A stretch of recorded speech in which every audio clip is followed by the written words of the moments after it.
Sa video na to, pag-usapan natin kung ano ang mga dapat gawin kung nalock ang iyong SSS account online. Kaya tara, samahan nyo ako at panoorin natin ang video na to. Pero bago yan, sa mga hindi pa nakasubscribe sa akin, kayo na ang bahala. So unang gagawin natin, punta lang tayo sa mga search engine na ginagamit natin, kagaya sa akin Google Chrome, at pagkatapos i-type lang natin ang sss.gov.ph. At pagkatapos hanapin at i-click lang natin ang create a my.sss account or login.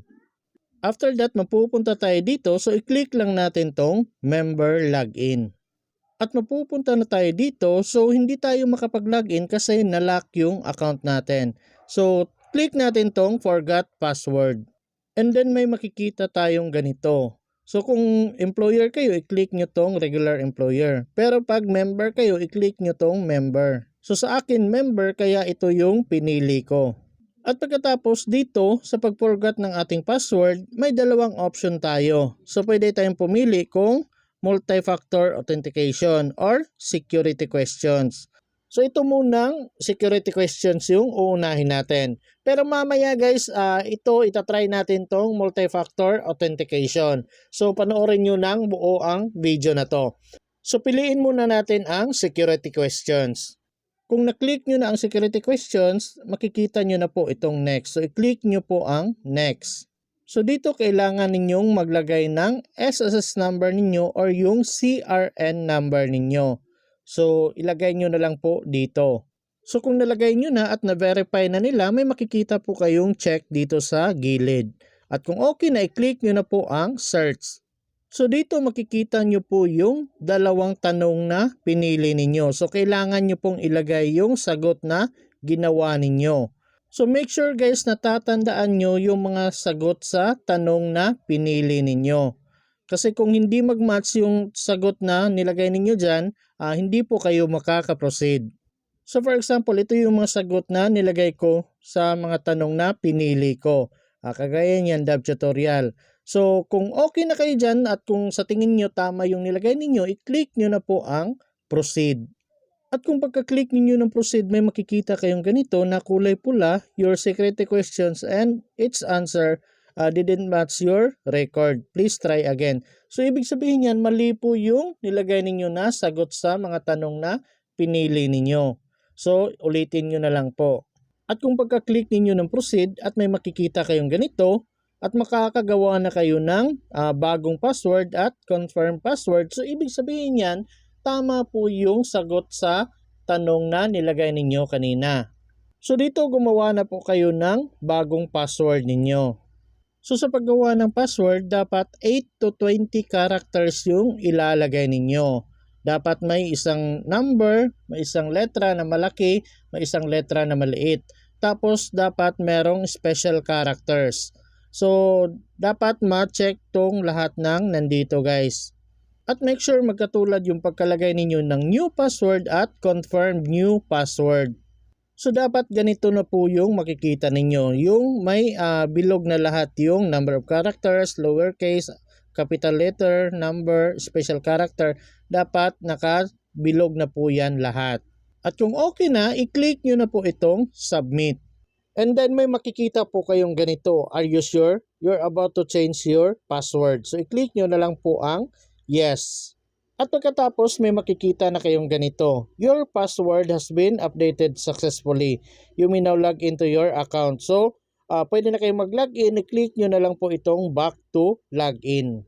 So, ganun lang po kadali mag-unlock ng inyong account. Kung may security questions kayo. So, pwede na kayong mag-login kaagad dito.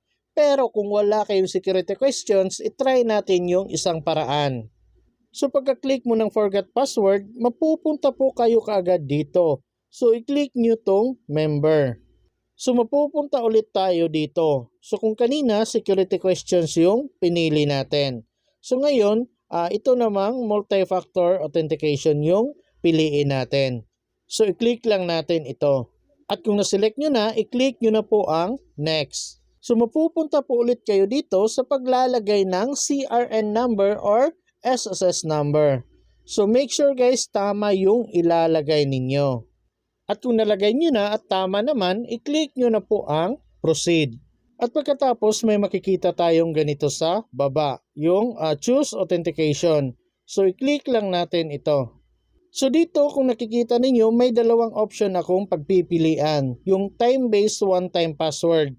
Kasi nga gumawa na ako ng time-based one-time password na para yun yung gagamitin ko once mag-login ako para mas madali. Kasi yung PIN or yung SMS medyo matagal talaga dumarating kaya ginawan ko ng time-based one-time password. So, by the way guys, kung gusto niyo gumawa ng time-based one-time password, may video na po akong ginawa dyan. Ilalagay ko na lang po yung link sa description box para hindi na kayo mahirapang maghanap. Kasi dati dito guys, may nakalagay pa yan na email address. So, pwede silang mag-send ng one-time password doon sa email address niyo. Pero ngayon, baka hindi pa sila tapos na mag-update kaya wala pang lumalabas na email address dito.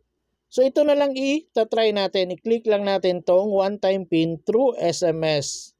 At pagkatapos may makikita kayong ganito. So may timer siya na 5 minutes. So dapat within 5 minutes nakuha nyo na po yung PIN. So antayin nyo na lang po kasi medyo delayed talaga yung text messages na galing kay SSS. At kung may na-receive na kayong one-time password through text, ilagay nyo na lang po dito sa enter one-time PIN. At kung okay na, i-click nyo na po ang proceed. At pagkatapos mapupunta kayo dito sa paglalagay ng bagong password at confirm new password. So make sure guys nasa 8 to 20 characters yung password na ilalagay ninyo. At dapat may isang number, may isang malaking letra, may isang maliit na letra, at merong special character. So antayin nyo pong checkan or mabilugan lahat itong number of characters, lowercase letter, capital letter, number, special character. Kung may bilog na yan lahat, ibig sabihin yan okay na po yung password na ginawa ninyo. So ulitin ko, dapat magkaparehas yung pagkakalagay ninyo ng new password at confirm password. So kung okay na lahat, i-click nyo na po ang submit. And then may makikita po kayong ganito sa baba. Are you sure you are about to change your password? So kung okay na kayo, i-click nyo ang yes. At may makikita po kayong ganito. Your password has been updated successfully.